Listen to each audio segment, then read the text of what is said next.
The people who control you usually do not control you with force. They control you with speed.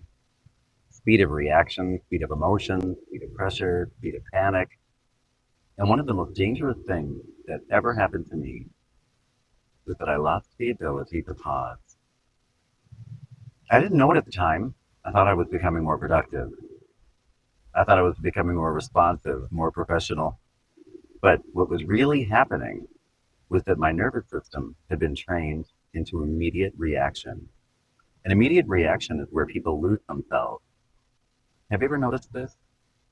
Someone interrupts you, challenges you, embarrasses you, questions you publicly, and before you even realize what's happening, you're already talking, you're already explaining, you're already defending yourself, you're already apologizing. And then afterwards you think, why did I say all that?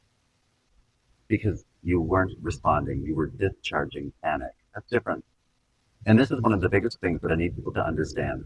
Speed is not confidence. In fact, very often speed is fear.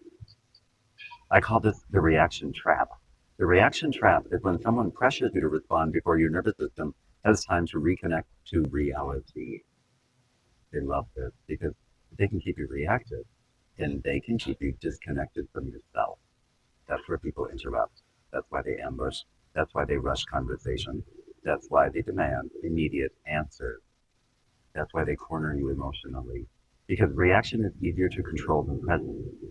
And one of the first things that changed my life was learning this tiny little practice that I now call the 3-second return. Now, listen to this carefully. This sounds ridiculously simple, but do not underestimate simple things. Tiny hinges swing massive doors. The 3-second return is this. When emotionally activated, stop. Feel your feet. Take one breath before speaking. That's it. Stop. Feel your feet and take one breath before speaking. Now, I know some people hearing this are thinking, that can't possibly matter that much.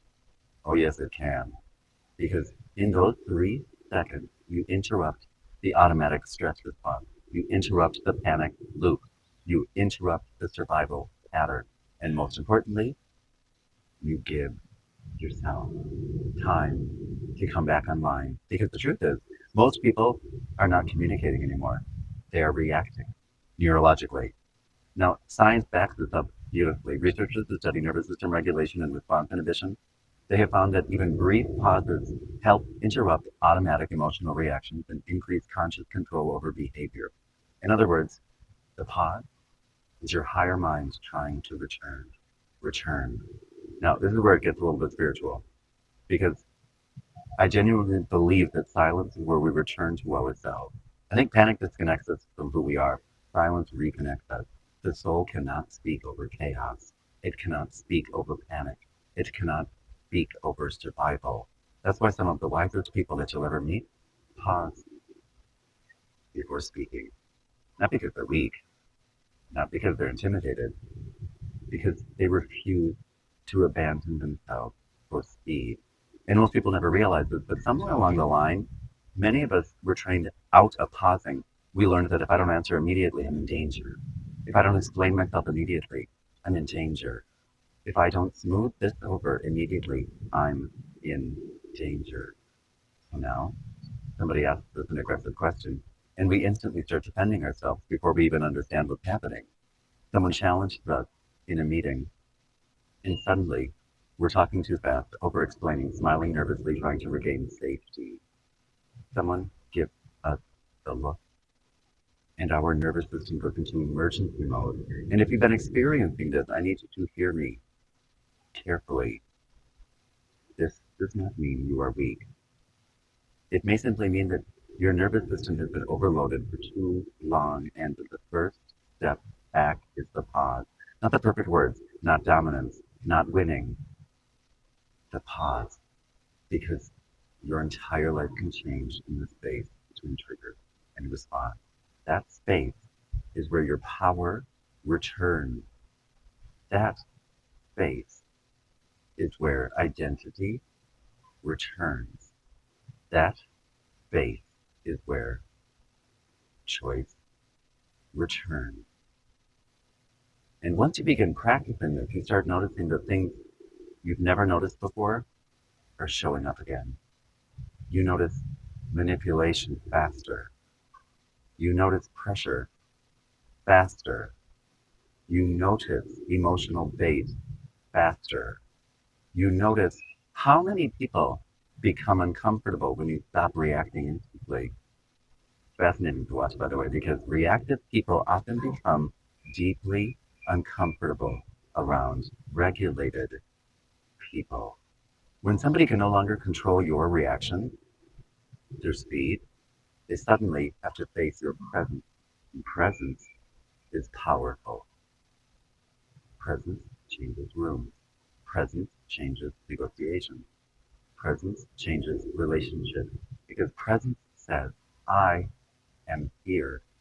I am connected to myself. And I will not abandon myself again. That's what presence says. I will not abandon myself ever again. Especially not because someone else is emotionally urgent. That changes everything. And I need to say one more thing because this is important. Pausing is not manipulation. Pausing is not playing games. Pausing is reconnection. Pausing is nervous system regulation. Pausing is refusing to let fear speak for you. And if all you do after this video is become less reactive and you start practicing the 3-second return, your entire communication style will start changing. Maybe not overnight, but steadily. You'll stop over explaining. You'll stop blurting out. You'll stop panicking. You'll stop panicking verbally. You'll stop trying to survive conversations. And slowly you'll start experiencing something beautiful again. Your own presence, your own thoughts, your own voice. And if this video resonates with you, subscribe, join us, because we're forming a group of others just like you, just like me, who are experiencing signs of overload, signals of self-abandonment, signals that the nervous system no longer feels safe. And once you learn to recognize them, you can begin returning to yourself before it's too late. Remember this: the people who manipulate others survive on reaction speed, because if they can keep you reactive, they can keep you disconnected from yourself. But the moment you pause, the moment you breathe, the moment you stop abandoning yourself for speed, you begin returning home. Join us, come home.